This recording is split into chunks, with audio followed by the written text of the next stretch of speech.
তারাও সেইভাবে একের পর এক চলছে। কিন্তু একটু আগে আমার দাদা শুভজিৎদা বলছিল যে কথা বলছিল, ডিউটি করে না, অথচ সুপারভাইজার, এর আগে আমি হসপিটালের সুপার সাহেবকে আমি বলেছিলাম ডিউটি করবে না, অথচ 15,000 টাকা মাইনে নিয়ে বাড়ি বসে ঘুমাবে।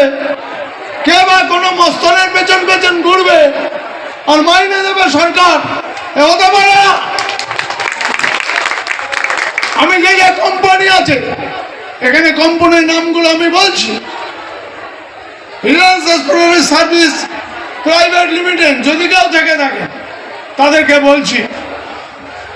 Shahana security service private limited, তাদেরকেও বলছি।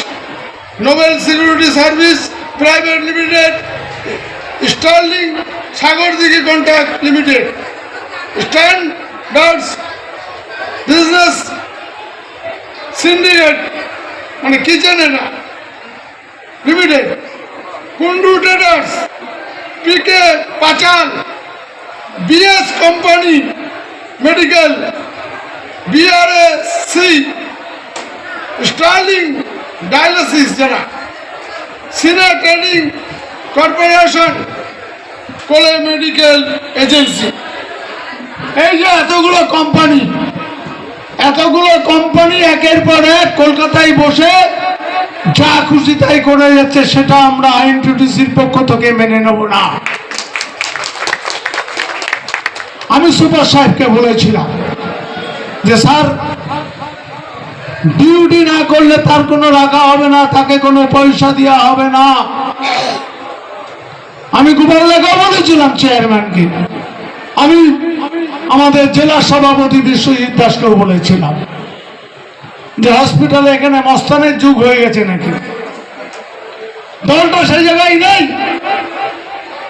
আমাদের রাজ্যের সভাপতি আইনটির ব্রত বন্দ্যোপাধ্যায় একটা কথাই বলে, অন্যায়কে কোনো বরদাস্ত করা যাবে না।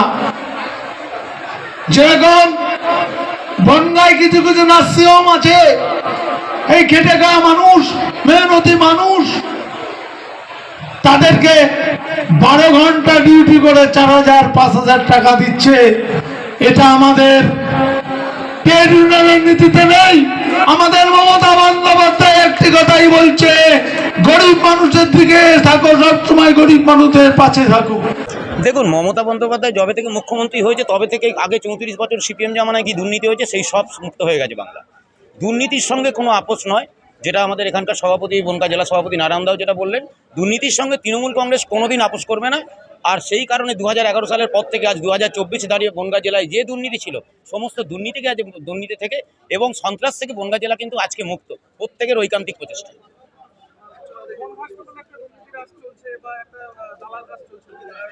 বনগাঁ হসপিটালে একটা সময় প্রচুর দালালরা চলতো, কিন্তু আজকে নারায়ণ ঘোষ যেভাবে তার সমস্ত সাংগঠনিক সবাইকে নিয়ে, যেভাবে তৃণমূল ট্রেড ইউনিয়ন যেভাবে এগিয়ে এসছে, এবং আমরা হসপিটাল সুপারের কাছেও এর আগেও আমরা গিয়ে ডেপুটেশন দিয়েছিলাম, আজকে আমরা দেখতে পাচ্ছি সেই দালালরাজ অনেকটা মুক্ত হচ্ছে। দালালরাও বুঝতে পেরেছে যে এই রাজ্যে, এই বাংলায়, মমতা ব্যানার্জির বাংলায় কিন্তু দালালি করে খাওয়া যাবে না।